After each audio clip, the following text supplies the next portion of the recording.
Мынау матрешка. Ол орыс халқының ұлттық ойыншығы.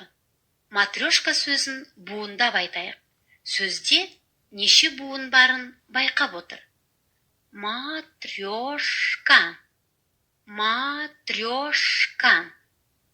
Сөз неше буыннан тұрады? Көрсет. 1, 2, 3. Дұрыс. 3 буыннан тұрады. Кәне, екінші буынды анықтап, менімен қайталап айт. Треш. Осы буында үшінші дыбыс қандай дыбыс деп ойлайсың? Бірге айтайық. Йо. Йо. Йо.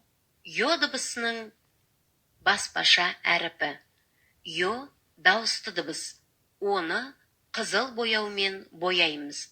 Ол тек орыс тілінен енген сөздерде ғана қолданылады. Йо дыбысы бар сөздерге назар аудар. Ёлка, монтер, шахтер